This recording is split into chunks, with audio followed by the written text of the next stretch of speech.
ஆண்டவராகிய இயேசு கிறிஸ்துவின் நாமத்தினாலே உங்கள் யாவருக்கும் அன்பான வாழ்த்துக்களை நான் தெரிவித்துக் கொள்கிறேன். மற்றொரு இனிய காலை பொழுதில் உங்களை சந்திப்பதில் மிகுந்த மகிழ்ச்சி. இந்த நாள் உங்கள் ஒவ்வொருவருக்கும் ஆசீர்வாதமாய் அமைவதாக.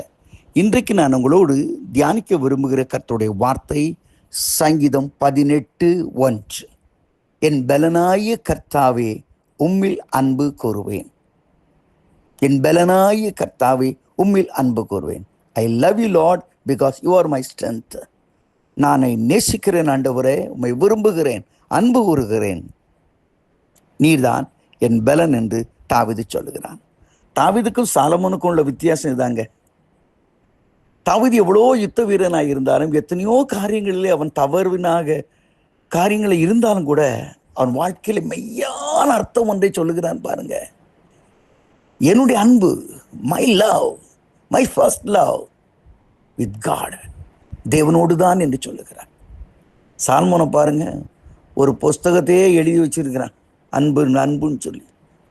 அதனால் அது ஆவிக்குரிய அர்த்தங்கள் இருந்தபடினாலே அது வேதாகமத்தில் ஏற்றுக்கொள்ளப்பட்டது உன்னத பாட்டுகளில். ஆனால் தாவீது அப்படி அல்ல, தேவனிடத்தில் தன்னுடைய அன்பை வெளிப்படுத்துகிறான். பல வருடங்களுக்கு முன்பதாக ஆரம்ப நாட்கள் ஊழியங்களில் அவன் பார்த்திங்கன்னா முழு ஜபத்துக்கு அங்கேயும் போகும். அதே போல் நான் ஒரு நாள் ஒரு முழு ஜபத்தில் பகிர்ந்து கொள்ள நாங்குநேரி என்கிற ஊருக்கு போனேன். அங்கேருந்து பக்கத்தில் ஒரு கிராமத்தில் ஒரு முழு ஜபம்.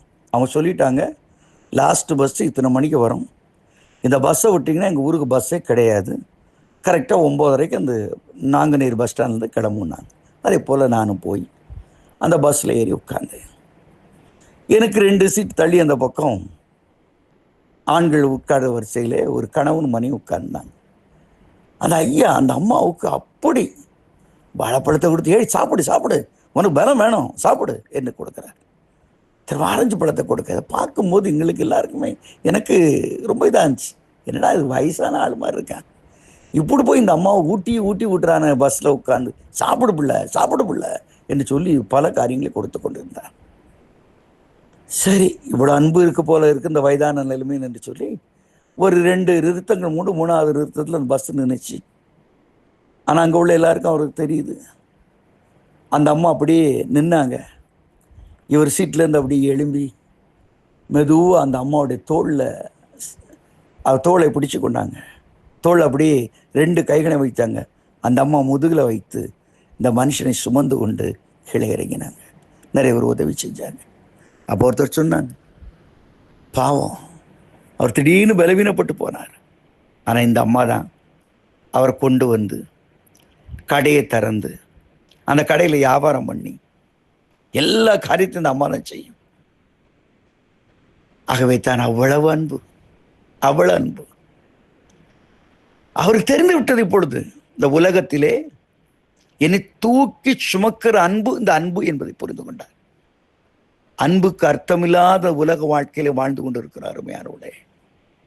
ரியாலிட்டி, உண்மையை அறியாதபடி எதையோ அன்புன்னு மாய்மாலமாய் ஓடுறோம். தவறு நண்பர்களே. ஆண்டவர் ஒருவர் தான் நம்மை தூக்கி சுமக்கிற அன்பு. அந்த அன்பு தாவீது சொல்லுகிறான், என் பலனாய கர்த்தாவே, என் பலனாய கர்த்தாவே. காலேபுக்கு 85 வயது. மலை தேசம் அவனுக்கு வாக்குத்தத்தம் பண்ண தேசம். அவன் சொல்லுகிறான், கர்த்தருக்கு நான் உத்தமமாய் பின்பற்றினேன், அதனாலே அவரின் பலனாய் இருக்கிறபடினாலே அந்த மலை தேசத்தை தாரும், இந்த 85 வயதிலும் நான் அதை சுதந்திரித்துக் கொள்வேன் என்று சொல்லுகிறான். குதிரை தண்டை மிகுந்த வீரியத்தினால் ரட்சிக்காது, ரட்சிக்கிற பராக்கிரமுடைய பலன் விருதா என்று வேதவசனம் சொல்லுகிறது. நீ எந்த பலன் நம்பி இருக்கிறாய்? அப்போஸ்தலனாகிய பவுல் ஒரு பலவீனமான ஒரு பாண்டம், ஆனாலும் சொல்லுகிறான் பிலிப்பியர் 4:13 என்னை பலப்படுத்துகிற கிறிஸ்துவினாலே எல்லாவற்றையும் செய்ய பலன் உண்டு. இன்றைக்கு அன்பை தேடி ஓடுகிறாய். அது ஓடுகிறது. கோட்டு அங்க இங்க எல்லாமே ஓடுது. நீனும் துரத்தி ஓடுற. அன்பு வராதுமா. அன்பு கோட்டுல வராது, அன்பு சட்டத்துல வராது. உள்ளத்தின் ஆழத்தில் இருக்கிற அந்த தெய்வீக அன்பை பாரு. அதான் தட் இஸ் ரியல். அதான் உண்மை. போலியான காரியங்களை நம்பி ஏமாந்தது போதும். இன்றைக்கு ஒரு முடிவெடுப்போம். என் பலனாய கர்த்தாவே, உம்மில் நான் அன்பு கூறுவேன். I love you Lord because you are my strength. நீதான் என் பலன், என் வாழ்க்கை நீர்தான், என்னை நடத்துகிறவர் நீர்தான் என்ற அந்த அன்பிற்கு நம்மை கீழ்ப்படிவோமா? நீர் என் நடத்தும் ஐயா, என் வாழ் முழுவதும் என் ஆண்டவருக்கே என்று சொல்லி அர்ப்பணிப்போமா? ஆகவே தான் அந்த அருமையான ஸ்திரீ தன் எதிர்காலத்துக்கு வைத்திருந்த விலையேறப்பட்ட பரிமள தைலத்தை ஆண்டோட பாதத்திலே ஊற்றுகிறாள். யூத பெண்கள் தங்கள் திருமண நாளுக்கென்று சேர்த்து வைக்கிற அந்த பரிமள தைலத்தை இயேசுவின் பாதத்திலே ஊற்றி, you are my everything, you are my everything, நீதான் எல்லாம் என்று ஊற்றின பொழுது ஆண்டோடைய ஆசீர்வதித்து அனுப்புகிறார். இன்று காலையிலே ஒரு தீர்மானம் பண்ணுவோம்.